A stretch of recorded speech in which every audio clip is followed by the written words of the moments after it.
Salam semuanya ibu-ibu. Ya, kenapa ya kalau di tengah ibu-ibu itu menyenangkan ya. Ya, sedang kasih Tuhan. Mungkin bisa main keyboardnya temani saya. Bu Bibi, Bu Lydia, thank you ya. Gak bosan-bosannya undang kami melayani di NDC tentunya ya. Nah, istri saya itu kasih tahu saya tadi malam, mereka udah minta loh PPT-nya. Ya udah kita rundingan tanpa melihat pesan-pesan yang sebelumnya. Yaudah deh kita besok sampaikan tentang apa hope, pengharapan gitu ya. Jadi kita kirim pengharapan. Tadi baca di sini isi saya ini kalau foto karakter tuh kuning 6.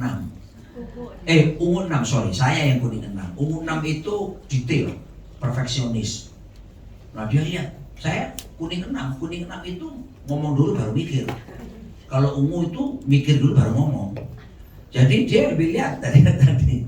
Ya, saya terpesona lihat ibu-ibu yang nari-nari tadi. Sampai saya ikuti gerakannya. Nah, lalu dia bilang, sayang, temanya flexing gitu ya. Oh gitu ya. Puji Tuhan, untung ya saya pernah membahas soal flexing ini, tapi di Living Word itu ibadah minggu saya ingat. Dan saya cek ada filenya. Jadi kita bisa ngomong flexing ya. Tapi kalau ada khotbahnya kurang bagus, jangan salahkan ya, persiapannya baru 1 menit ya. Oke. Nah, saudaraku, sebetulnya flexing itu apa sih? Apakah ada kejadian-kejadian di Alkitab flexing? Ternyata ada. Ya, di Alkitab ada yang flexing, unjuk kecakapan. Ya, salah satunya itu Raja Daud. Daud ini worshipper, wah penyembah hebat. Ya, namanya raja pasti kaya raya. Tapi satu kali dia flexing, bagaimana memindahkan tabut perjanjian dari Kiryat Yearim ke Baale Yehuda. Kenapa saya katakan flexing itu according to me ya? Itu karena dia bawa 30.000 orang hanya untuk iring-iringan itu. Dan kemudian dia pakai kereta, itu bisa dilihat di 2 Samuel pasal 6. Dia pakai kereta yang terbaik ya. Dan kemudian ada siapa namanya pemusik lengkap pada waktu itu. Kalau sekarang tuh orkestra lengkap. 30.000 orang. Wow, lalu Daud pakai pakaian raja nih. Oh, namanya pakaian raja. Mana ada kembarannya, limited edition. Ibu-ibu kalau pakai sesuatu yang bunyinya limited edition gimana? Rasa percaya diri langsung. Ya, apalagi penjualnya bilang gini, di seluruh dunia cuma 5 loh. Wah, beli. Ya, saudara. Ya, nah saya baca satu kali teman saya ada WA. Jadi ada pedagang buaya yang menjual kulit buaya. Lalu kulit buaya itu dibeli sekitar 1 juta kulit buayanya. Lalu kemudian dibawa pengepulnya dijual 5 juta. Lalu dibawa ke sebuah pabrik tas terkenal, merek dunia, ya terkenal di dunia, berubah menjadi 350 juta. Ya. Jadi bahan bakunya itu kalau ditotal sekitar 10 juta pembuatan itu, tapi dijual 350 juta. Limited edition di seluruh dunia hanya sekitar waktu itu 15 saja. Dan yang terbesar pembelinya orang-orang Asia. Dan di Asia itu ada Indonesia. Dan itu buayanya dari Sumatera. Nah, saudara kasih Tuhan, ya bondo nih, modal buat itu hanya 10 juta, tapi dijual 350 juta. Saudara dikasih Tuhan, kenapa orang mau beli itu? Motivasinya sebetulnya satu, saudara, flexing. Ya, dan bahkan kami punya teman ini, ya, kok udah beli ini, beli tas ini, terus beli lagi kacamata ini, kenapa sih? Kita biasa pada Ci, karena saya dengan istri saya ini asal Surabaya kan. Ci, Kok beli lagi? Kan kemarin sudah beli kacamata itu, sekarang kok beli lagi? Udah masuk IG. Yang kemarin udah masuk IG Pak, jadi sekarang beli lagi supaya come on man. Ini betul-betul flexing. Nah Daud juga begitu, memindahkan tabut perjanjian sudah sederhana aja, pakai imam-imam Lewi. Dia pakai kereta yang mewah dan 30.000 orang, musik lengkap, dan dia pakai pakaian raja. Keren. Kalau itu di syuting sama CNN, wah mereka dunia akan berkata keren. Tapi ketika tiba-tiba kereta lembu yang membawa tabut perjanjian itu tergelincir, seorang imam, kakak beradik mereka, Usa dan Ahio. Si Usa ini pegang begini, bam, kaget loh, langsung dapat kilat dari langit, dibunuh sama Tuhan, mati. Daud ketakutan, lalu dititipkan tabut perjanjian ke rumah Obed Edom namanya. Dan hanya 3 bulan dititipkan di sana. Obed Edom diberkati Tuhan luar biasa. Singkat cerita, kenapa itu bisa terjadi? Karena memang Daud melanggar aturan Tuhan, tapi di balik itu ada flexingnya. Ya, nah kita lihat sebetulnya per definisi flexing itu apa sih? Sudah sampai ke multimedia? Aduh, thank you ya. Di sini multimedianya keren-keren kok. Jadi makanya walaupun mendadak langsung. Flexing itu adalah suatu tindakan. Inilah dia. Next slide lagi. Ya, sebetulnya flexing itu sebuah gaya hidup, tapi gaya hidup yang palsu. Ya, ada banyak orang, saya akan tunjukkan. Nah, flexing itu suatu tindakan memamerkan. Ya, namanya flexing, bahasanya sederhana, pamer. Pengakuan kepemilikan apa saja, harta, tahta, jangan wanita. Banyak bapak-bapak bilang wanita, enggak, seksualitas. Karena sekarang bukan cuma pria suka sama wanita yang dulu begitu. Sekarang pria suka pria. Ada orang konseling, Pak, doakan kenapa? Suami saya tertarik. Oh, dengan wanita lain, bukan pria lain. Kemana? Itu terjadi di mana-mana sekarang. Ya, pria menyukai pria. Dan beberapa tempat komsel, ternyata suami sama suami mana? Ngeri sekali. Ya, nah makanya bukan cuma orang pamer soal harta, soal tahta, ini seksualitas harus diwaspadai. Ya, saya percaya di sini semua kita mempercayai gender cuma ada 2. Ada pria, ada wanita. Adam and Eve, and not Steve. Oke, kompak ya. Oke. Nah, lalu kemudian ada tujuannya mereka. Tujuannya apa? Nah, ini dia. Tujuannya pasti dan selalu kemuliaan diri sendiri atau bahkan kemuliaan keluarganya. Nah, perhatikan baik-baik. Flexing yang sesuai tujuan kemuliaan pribadi, kemuliaan keluarga, saya harus katakan ini bertentangan dengan prinsip kerajaan Allah. Karena dalam kerajaan Allah justru kalau kita mengajarkan there is no ownership in the kingdom of God. Tidak ada kepemilikan pribadi, tidak ada. Semuanya milik Tuhan. Kita cuma dipercayakan, kita ini a steward, kita ini pengurus, bendaharanya Tuhan. Jadi biarkan Tuhan yang menuntun, seharusnya dipakai untuk apa? Untuk kemuliaan Tuhan, bukan untuk kemuliaan pribadi kita. Ya, nah kita akan lihat lagi, next slide lagi. Nah, mengapa sih orang itu melakukan flexing? Perhatikan baik-baik. Flexing itu orang suka pamer. Ternyata sebetulnya deep down in their heart, kedalaman hati mereka, ada satu kebutuhan yang benar-benar mereka belum dapatkan.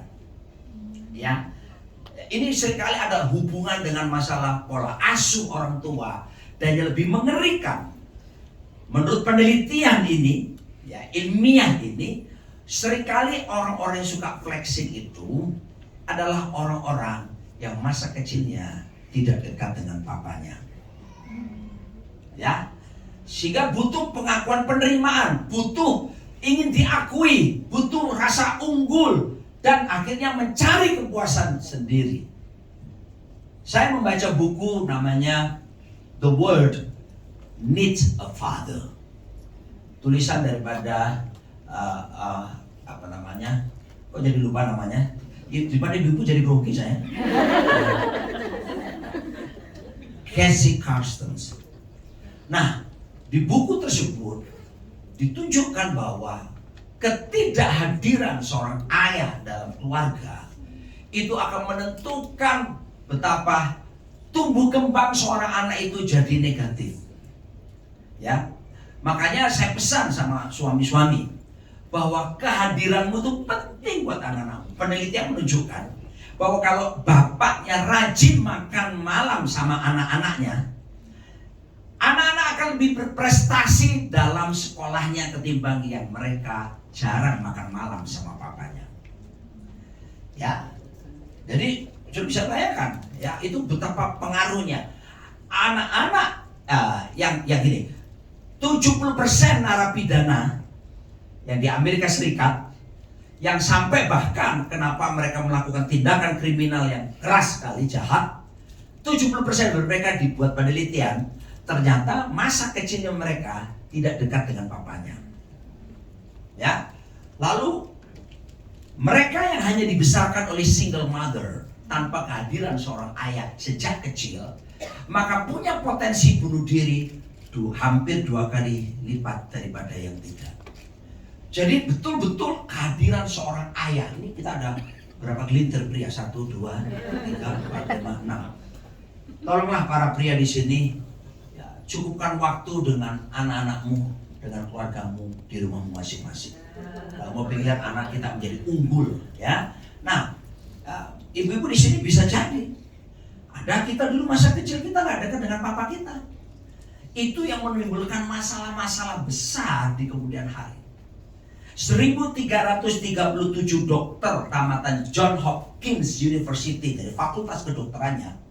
Jadi dokter-dokter ini membuat penelitian bertahun-tahun dan mereka menemukan kesimpulan yang sama.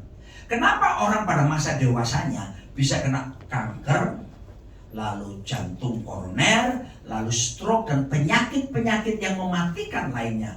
Dan mereka meneliti ternyata orang-orang tadi pada masa kecilnya tidak dekat dengan bapaknya. Jadi memang saudaraku dikasih Tuhan, persoalan bapak ini persoalan yang sangat penting. Nah, di gereja kita, Gereja Bethel Indonesia ini, kita ada Departemen Wanita Bethel Indonesia. Tapi nggak ada yang prianya. Nah, barusan ini saya ditunjuk oleh Ketua Umum Bapak Rubin Adi Abraham untuk jadi salah satu ketua yang membidangi bidang keluarga. Dan di situ ada 2 departemen Wanita Bethel Indonesia, asing juga. Jadi saya sekarang dekat dengan ibu-ibu. Pak, saya kuasa Bu, saya bungkuskan ya. Saudaraku, ya itulah ibu-ibu ya. Makanya sekarang saya harus rajin puasa kalau dekat sama ibu-ibu. Karena menolaknya harus memang puasa gitu ya. Nah, lalu kemudian yang kedua namanya Departemen Pembinaan Keluarga. Nah, di Departemen Pembinaan Keluarga inilah ya, kami membuat program bersama dengan Bapak Antonius Sitompul, tidak bikin kebaktian pria sebagai tandingan wanita. Nah, yang kita buat adalah sebuah movement kegerakan pria. Kita mau bikin camp kaum pria khusus. Ya, ngomong terus terang bebas soal laki-laki. Gitu. Laki-laki kalau sudah ketemu laki-laki, dikasih kebebasan bicara, saudara. Nah, disitulah akan ada pemulihan para pria, karena itu akan menentukan keluarganya. Laki-laki pria itu seperti lokomotif sebuah kereta api, dan istri anak-anak seperti gerbongnya. Kalau suaminya dipulihkan, ini akan membawa pengaruh yang luar biasa. Jadi bukan berarti bahwa ibu-ibu kumpul ini cuma itu ya, kalau kita kumpul ya kalau suami-suami kita ibu-ibu aja. Ibu-ibu berdoa, ibu menjadi tiang doa di rumah. Ibu-ibu bisa menolong suaminya, begitu ya. Oke, baik. Jadi jelas sekali ini kutub ya. kehancurnya hubungan orang tua anak itu Alkitab bilang itu menghasilkan kutuk loh. Jadi Malaki 4 ayat 5 dan 6 itu ayat terakhir di Perjanjian Lama. Tuhan bilang gini, aku akan pada akhir zaman seperti sekarang, aku memulihkan pelayanan Elia. Elia itu dalam bahasa Ibrani artinya Jehovah is my father. Kok bukan pemulihan pelayanan Musa? Kok bukan pemulihan pelayanan yang lainnya? Yeskiel kek, Yeremia kek, yang nabi-nabi besar di Perjanjian Lama. Kok malah pemulihan Elia? Karena Elia artinya Tuhan adalah Bapakku.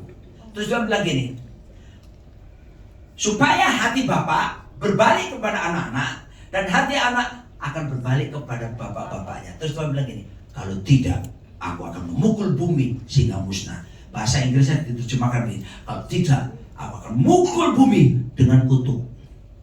Makanya kutuk terhebat itu sekarang adalah ketika hubungan orang tua, khususnya papanya dengan anak-anak tidak berjalan dengan baik. Implikasinya, salah satunya implikasi anak-anak akan bertumbuh karena nggak ada pengakuan, identitasnya terganggu. Seringkali mereka bisa terjebak dalam gaya hidup palsu, namanya flexing. Next slide. Baik, ya. Kalau itu tadi saya uraikan secara ilmiah ya. Sekarang saya akan masuk kepada akar permasalahannya apa. Next slide. Apa yang menyebabkan orang kok jadi flexing gitu? Nah, pertama, kita ke akarnya dulu ya. Kalau nggak diselesaikan akarnya, aduh, ntar akan kembali lagi begini. Tahun berapa itu? 16 tahun yang lalu ya. Saya sakit tenggorokan.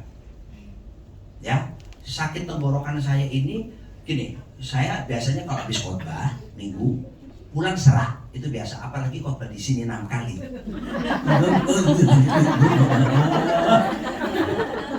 Ya. Nah, itu pulang itu biasanya serak. Tapi besok karena tidur malam, besok pagi seger lagi saya. Hari itu saya nggak sembuh-sembuh, serak terus, sampai akhirnya saya ke dokter. Dokter bilang, ada tenggorokan, kasih obat antibiotik, nggak selesai.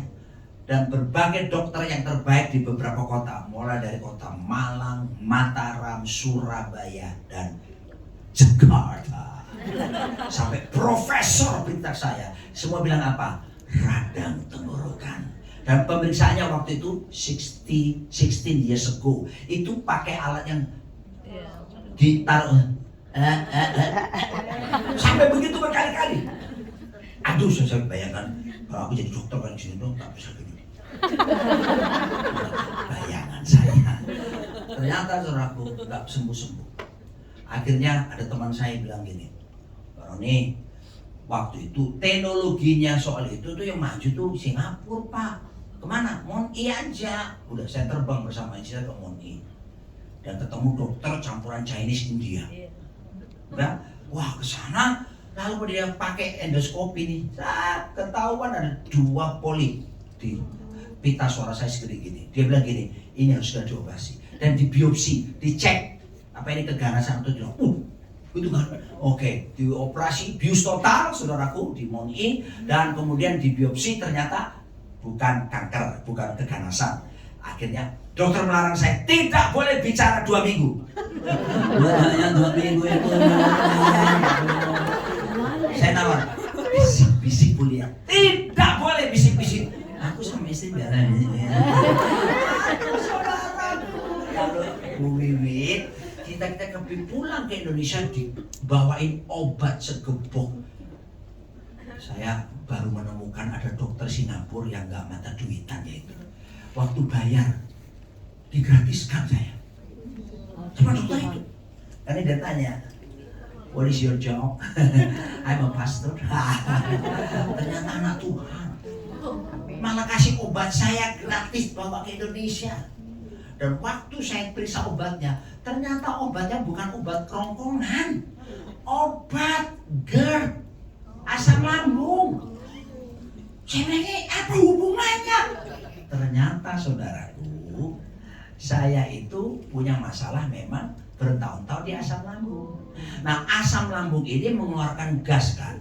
asam, dia akan menekan paru-paru, menekan jantung, dan membawa atmosfer yang tidak baik buat pita suara dan kerongkongan kita.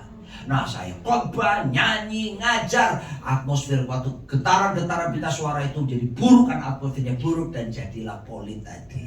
Dan dokter itu menemukan akar permasalahannya. Masalahnya adalah di GERD saya. Tapi justru sekarang seperti saya ini puasa Bu Widya, saya nggak ada masalah lagi dengan GERD. Gitu ya. Nah, saudara kasih Tuhan. Jadi kita harus tahu nih akar masalahnya, supaya jangan sampai kita terapi sesuatu yang nggak menyelesaikan, nggak menuntaskan, karena tidak dari akarnya. Akar permasalahannya ini dia. Ini penting ibu-ibu tangkap ya. Next slide lagi. Akar permasalahannya adalah identitas diri yang tidak jelas. Dia nggak tahu siapa aku. Oh ya, dia punya nama. Seseorang itu punya nama. Punya suami kah? Ya. Dia punya pekerjaan? Ya. Punya harta? Ya. Tapi saudaraku, kalau tidak jelas tentang siapa dirinya, identitasnya, seperti yang Tuhan katakan tentang dirinya, maaf, I'm sorry to say like this, siapapun kita, hartamu boleh banyak, kamu tidak akan pernah puas-puas, dan kamu akan selalu berusaha menunjukkan ke orang lain bahwa kamu lebih daripada orang yang lain. Itu yang seringkali bisa menimbulkan penyakit kecemburuan sosial di masyarakat, saudara.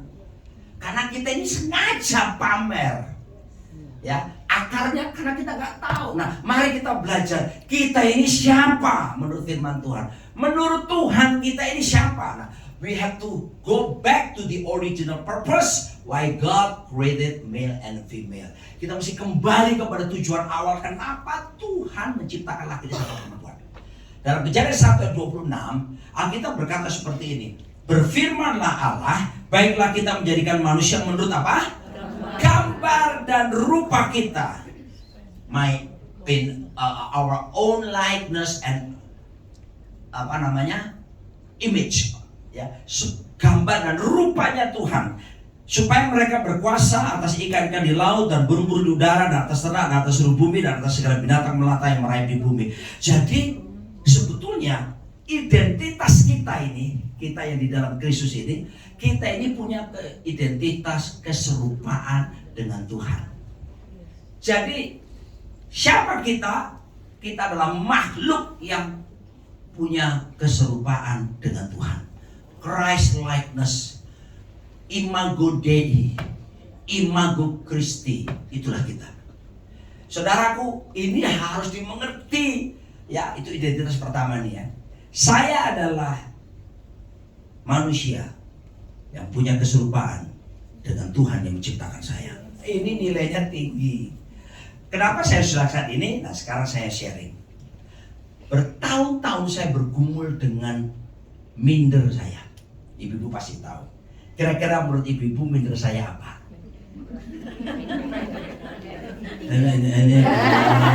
Makanya tadi saya foto nggak mau deket ibu.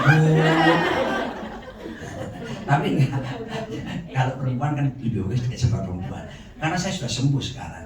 Bertahun-tahun saya minder apa? Ketinggian saya tidak sampai 160 cm. Sehingga waktu saya kuliah SMA, saya harus tambahi kapas di sepatu saya supaya bisa lumayan 3 cm naik. Saya kalau jalan dengan cewek yang lebih tinggi, aku bingung. Padahal ceweknya mau sama saya. Heran kenapa? Mungkin menggemaskan. Saya bingung. Dia siapa? Saya bingung. Gimana? Rasanya kepingin menyamai kedudukan ketinggiannya dengan merubah cara jalan seperti ini. Kamu tinggal di ini masalah saya. Benar, saya serius soal yang satu ini. Saya harus pakai alat ortopedi yang dipasang di kusen pintu rumah dan diikatkan talinya ke leher, ditarik tiap hari gitu. Saya latihan dengan rajin dan saya ukur tetap sama. Diganti alat yang lain, alat getaran listrik pakai baterai yang diikatkan di telapak kaki yang menurut ahli refleksologi itu syaraf di telapak kaki itu bisa merangsang pertumbuhan. Karena kalau orang pijat sakit apa itu refleksi dari bawah. Oh, masuk akal. Dan dijanjikan seperti ada 20 berapa ruas turap belakang itu, pokoknya dijanjikan paling tidak bertumbuh 20 cm. Come on, almost 1 meter and 1.8 1,8 meter, 180 cm. Saya bayangkan kalau saya 180 cm, cewek-cewek jalan ngeliatin saya. Saya latihan tiap hari. Ganti baterai berkali-kali dan saya ukur lagi tetap sama. Disitulah saya minta. Benar. Dan waktu saya sudah bertobat sekalipun, tahun 87 saya bertobat. Saya mahasiswa Universitas Erlangga di kota Surabaya. Saya mengambil jurusan akuntansi. Singkat cerita saya bertobat. Mari saya beritahu, saya masih punya keminderan. Sudah bahasa roh, udah mimpin pujian, udah pelayanan, minder belum selesai. Kenapa? Yesus berkata dalam Yohanes 8 ayat 32, barang siapa mengetahui kebenaran, kebenaran akan memerdekakan. Jadi tahu dulu baru merdeka. Kalau nggak tahu, ya nggak merdeka. Oh, saya memang sudah bertobat, tapi saya tidak tahu siapa identitas saya di hadapan Tuhan. Sampai ketemulah ayat ini, di mana kita ini diciptakan serupa segambar dengan Tuhan. Waktu saya menerima pewahyuan ini, lalu saya lihat di kaca, Roni, badanmu boleh pendek, tapi kamu dicipta serupa segambar dengan Tuhan. Apa yang terjadi? Sembuh. Aku sembuh. Aduh, senang sekali. Kesembuhan yang pertama yang terjadi di my belief system, pola pikir saya telah terjadi perubahan karena mengetahui firman Tuhan. Makanya ibu-ibu, kujige supaya kamu tahu kamu ada di situ. Banyaklah seperti lagu ini. Kita nyanyi sama-sama ya.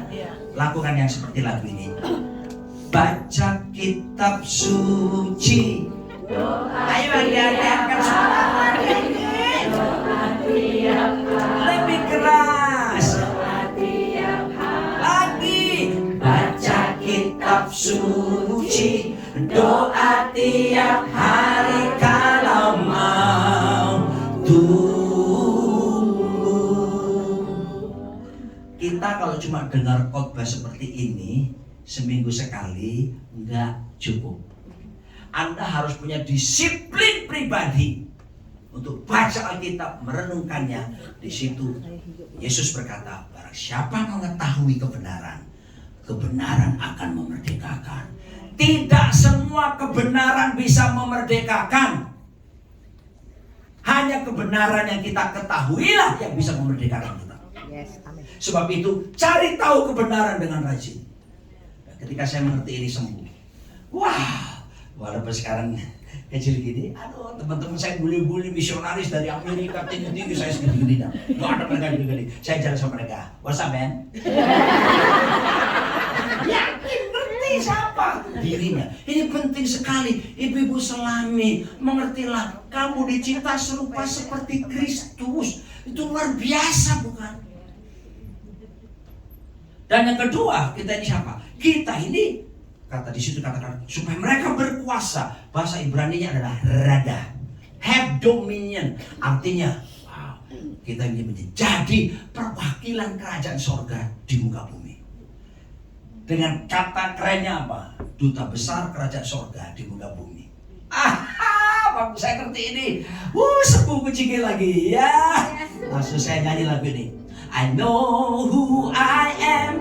Ayo teman-teman. I know daripada pada dulu. I know who. Tapi jangan berpikir maju ke depan sama enggak PK-nya sama, jangan ya. Ini melayani loh. I know. Ayo cepet pemain drum. Puji Tuhan, puji G.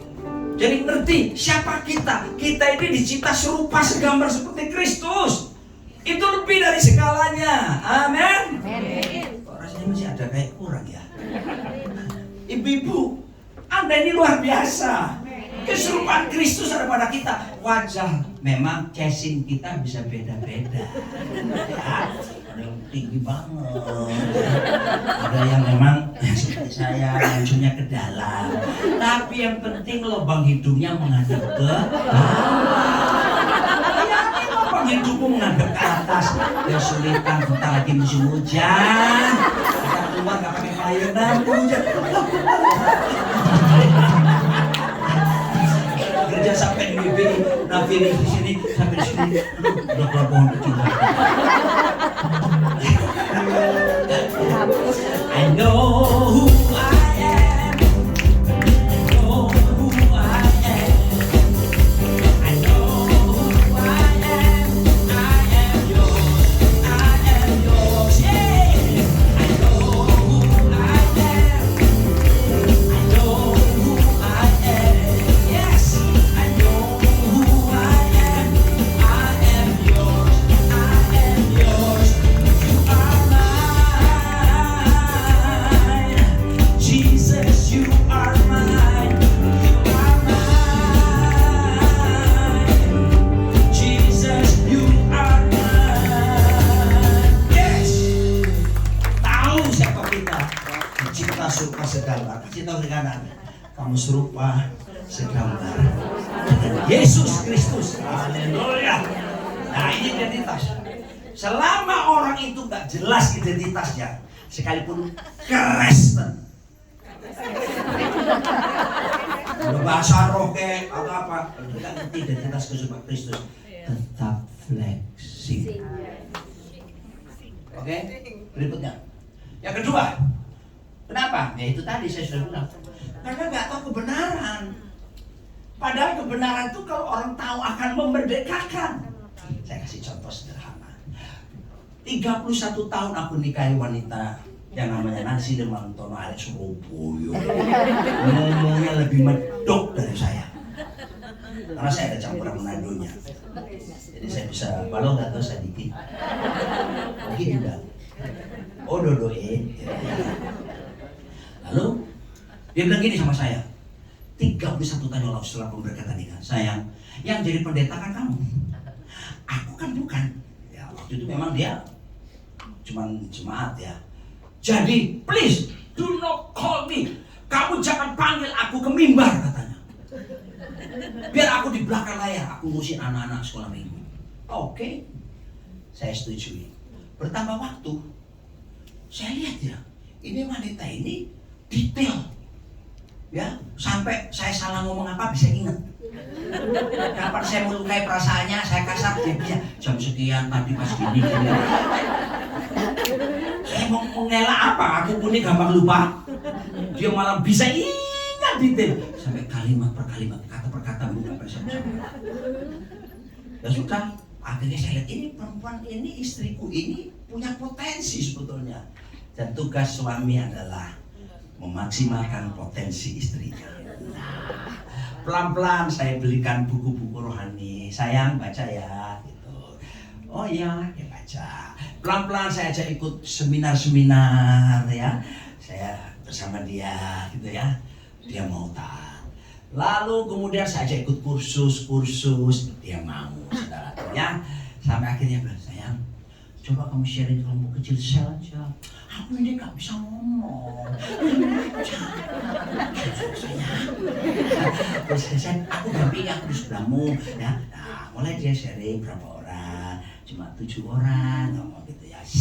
To cut the story short, satu kali saya bilang sama dia, sayang, kayaknya kamu belajar sekolah teologi. Hah? Apa? Ambil STH, sarjana teologi. Gak. Tapi aku sebagai suami, aku tidak boleh mudah menyerah. Aku tak akan menyerah. Dan saya dekati tiap hari saya ajak ngomong. Sampai satu hari dia bilang gini, oke sayang, aku mau sekolah Alkitab. Cuma satu alasannya. Kenapa sayang? Karena aku mau tunduk sama kamu. Jadi sudah. Saya tahu hatinya nggak ikhlas kan itu. Tapi dia pakai prinsip tunduk pada suami. Artinya di sekolah kita. Singkat cerita, lulus sarjana teologi. Sudah STH ini punya pengetahuan kan? Punya pengetahuan sekarang. Oh ngerti Yunaninya begini, Ibraninya begini ya bahasanya. Oh ngerti ya, membuat khotbah itu kerangka khotbahnya begini. Oh begini ya, dia mulai ngerti nih. Bagaimana menafsirkan ayat-ayat Alkitab ini karena sekolah kitab kan. Selesai itu saya bilang gini, sayang, kayaknya gak cukup STH. Sekarang tuh sarjana S1 kurang. Sekarang harus meningkat. Orang lulusan Amerika aja kalau S1 sekarang orang nggak terlalu anggap. Makanya kami berdua saudaraku kuliahkan anak-anak kami di California, tiga-tiganya sampai S2. Ya, makanya saya bilang, kamu harus ambil master. Oh tidak, aku cukup. Aku udah 4 tahun kuliah situ dulu. Sayang, lihat generasi ke depan. Nanti ada tantangan besar generasi 20-30 tahun ke depan. Kalau kita tidak memperlengkapi diri, kita nggak bisa kasih jawaban buat mereka tentang kebenaran. Hai dong sayang, maka gunakan jurus merayu dia tiap hari. Singkat cerita dia berkata, sayang, oke, aku mau ambil master teologi karena dengan satu alasan, aku mau tunduk sama aku. Singkat cerita 2 tahun dia kuliah, pandemi lagi kemarin, barengan sama Bu Gita. Ya, ini teman satu alma mater. Ya. Kuliah online. Nah, sekarang online lebih enak kan? Dan ternyata bulan lalu lulus master teologi mahasiswa terbaik. Jadi ada seorang yang mau dia kabar di sini. Bercanda. Dia sampai gini. Itu bedanya kuning sama ungu sayang. Kalau kuning itu kuat promosi. Saya ini kan lagi buat buku, ibu-ibu ya. Buku saya terbaru itu Kingdom Family namanya. Nanti saya pasarkan di sini. Nah, istri saya itu kalau saya pelayanan bawa buku gitu ya, dia pasti jangan saya malu saya.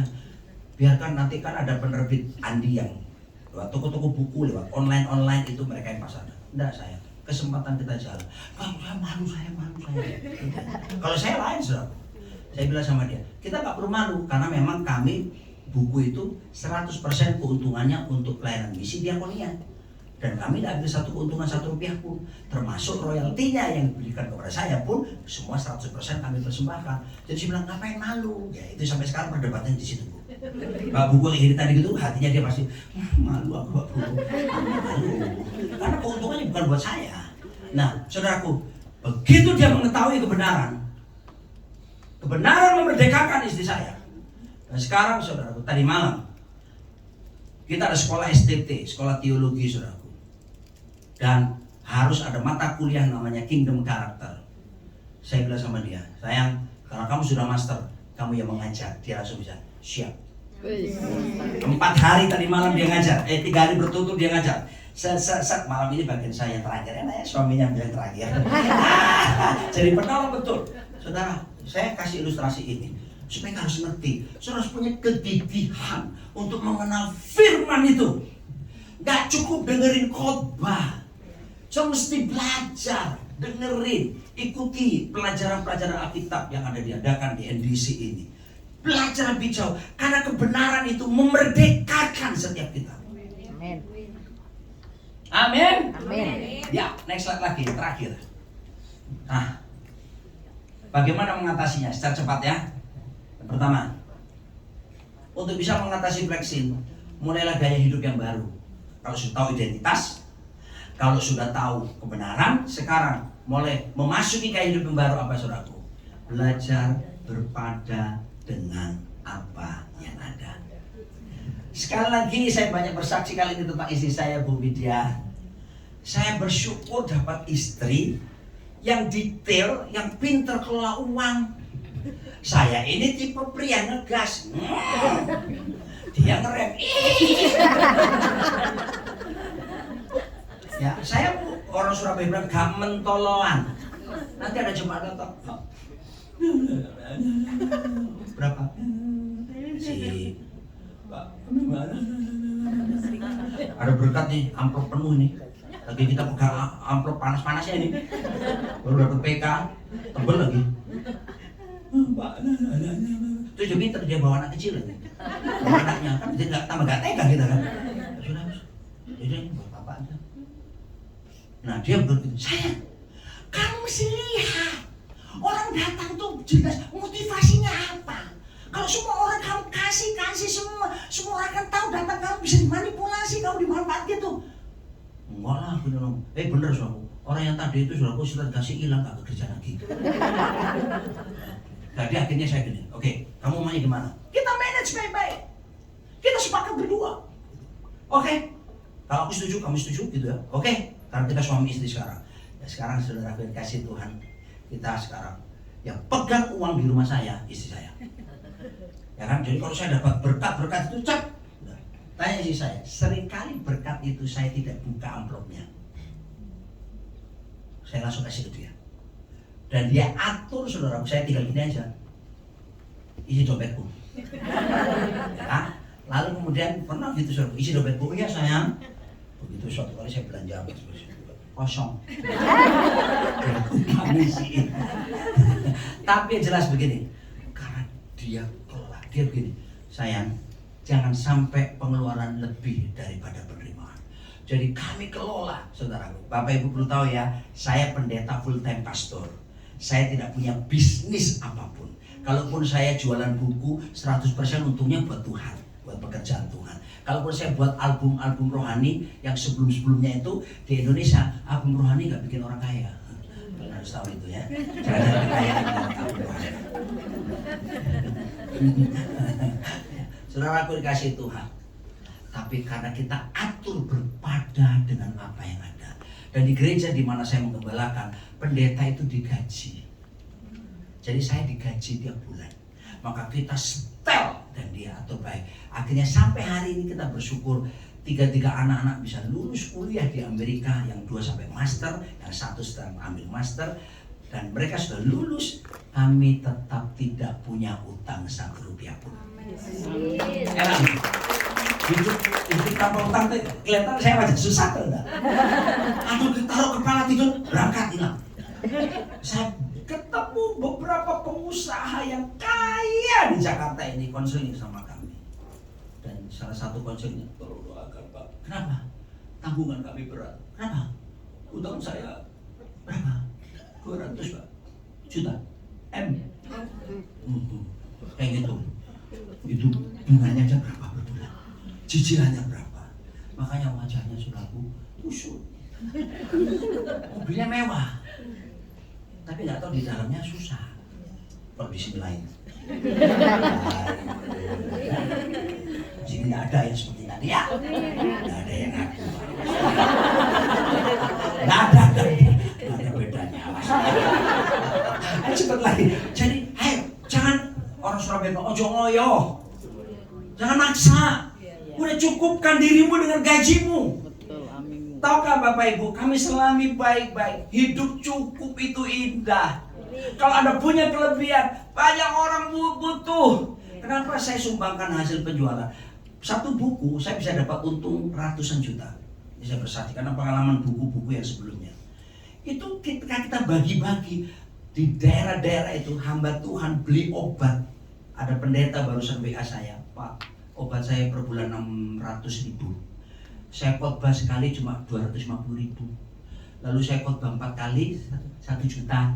Lalu khotbah di kaum wanita 150.000 persembahannya. Lalu khotbah cuma sebulan sekali. Lalu gini, hitung-hitung saudaraku sekitar 2 juta. Lalu 2 juta kemudian bayar obatnya 600.000. 1,4. Pak, saya makan. Mas, saya bilang iman. Saya bilang sama istri saya start from now on, kita kirim 600.000 buat hamba Tuhan itu. Dari mana? Dia bilang buku. Saudaraku, membagi. Kita kelebihan itu membagi. Akan ada kepuasan batin di dalam diri kita.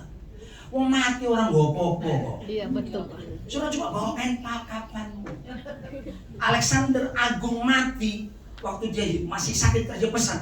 Tolong peti mati kulo banti kiri kanannya. Kenapa Paduka? Keluarkan tanganku. Kenapa?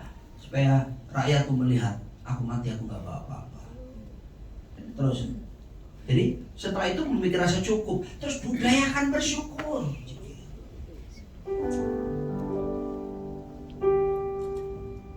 Bersyukur untuk semua yang Tuhan izinkan terjadi. Karena bersyukur itu kehendak Tuhan. 1 Tesalonika pasal 5 ayat 18 mengucap syukurlah dalam segala hal, sebab demikianlah yang dikehendaki Allah Bapa dalam Kristus Yesus bagi kamu. Jadi bersyukur saudaraku untuk berkat yang Tuhan sediakan setiap hari dalam setiap kita. Justru bersyukur itu saya mau katakan mendatangkan mujizat. Kami berdua ngalami, berkali-kali ngalami. Anak saya dari Seattle bilang, "Pak, sudah waktunya bayar sekian ribu US dollar." Saya sama istri saya, kita kebetulan ada undangan ke Amerika. Jadi tiket sudah dibayarin kan undangan. Saya bilang sama dia, "Dolar kita berapa sayang?" Dia jawabnya enak, 400. 400 ke Amerika. Ntar imigrasi tanya, "How much money do you bring?" 400. Amerika mereka kira kita cari kerja. Terus gimana saudaraku? Ya sudah. Hari H saya mau berangkat saudaraku.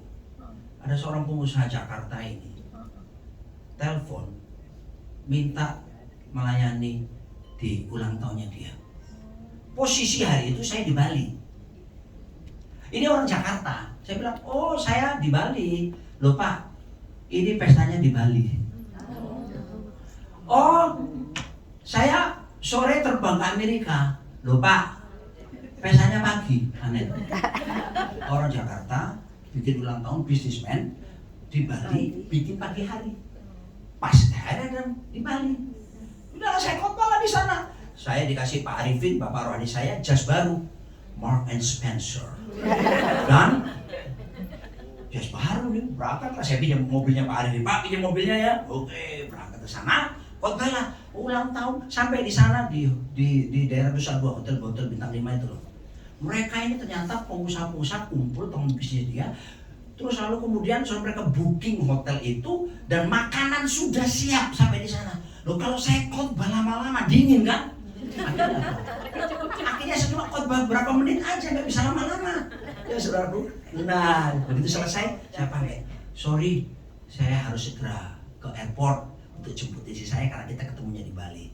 "Oh sebentar." Nah, biasa, saya udah tahu tuh. Kita urusan kita ada pekan khusus kali. Dia keluar, dia bukan amplop putih ya.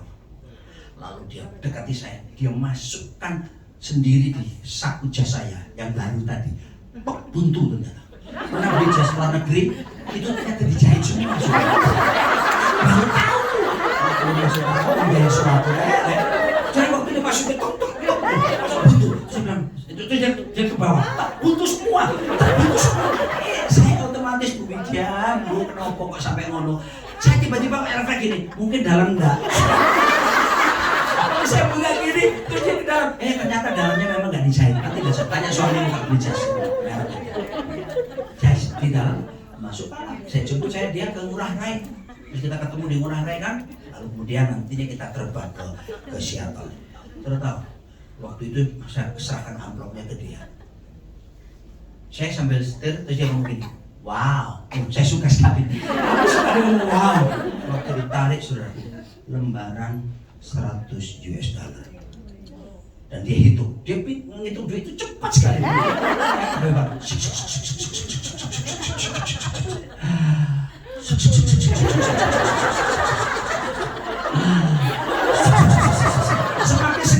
Semakin lama semakin senang saudara. Kita sorry itu kita berangkat ke Amerika. Orang bertanya, "How much money do you bring?" Saya sebutkan, kan nggak boleh lebih dari 10.000. Tapi ribuan dolar saudara. Saya sebutkan sekian gitu. "Oke, silakan masuk." Saudara, kenapa itu bisa terjadi sebelumnya? Nah, saya bersaksi sekarang. "Bu, agak cerewet saya siang ini, nggak apa-apa ya, 1 menit lagi ya." 1 menit. Saudara sayang, jangan marahin aku. Gimana? Saudara, kenapa? Sebelumnya begini. Ini lagu yang selalu kami nyanyikan ketika kami sedang membutuhkan sesuatu. Jadi yang kami lakukan apa? Bersyukur aja. Saya bersyukur sama istri saya. Salah satu lagu yang kami bisa nyanyikan, "Terima kasih, buat kasih setiamu." Ini penyertaanmu sempurna, janjimu tak pernah terlambat menolongku. Ketika misalnya dikasih 1 jam, masih banyak kesaksian gara-gara bersyukur, mujizat datang. Amin. Jadi waktu Anda bersyukur, Anda seperti berkata kepada mujizat, lain. Hanya lain. Ibumu tangannya begini, katakan mujizat. Lalu jelas, tahu identitas, berdamai dengan diri sendiri, dan ini poin penting yang terakhir. Pahami ibu-ibu, pahami baik-baik, simplicity is greatness. Hidup sederhana itu agung mulia. Saya terinspirasi Rick Warren, hamba Tuhan gereja Mega Church di Saddleback di California. Jemaatnya di atas 25.000 orang. Dan kami sudah pergi ke gerejanya di sana. Dan dia bikin buku Purpose Driven Life dan Purpose Driven Church. Sampai laku 30 juta eksemplar. Dia katakan royaltinya 1 buku dia dapat $1 aja minimal. Berarti dia dapat 30 juta dolar Amerika. Dan apa yang dia lakukan, saudara-saudaraku? Dia serahkan semua hasilnya buat pekerjaan Tuhan. Dan dia tetap dengan mobil sederhananya dia. Dan dia tetap dengan rumah yang dia miliki. Buku berikutnya laku sekian juta. Dan dia tetap dengan gaya hidup yang sederhana. Dan dia pakai itu untuk memperluas kerajaan Allah. Simplicity is greatness. Tuhan Yesus memberkati. Mari kita bangkit dulu bersama-sama.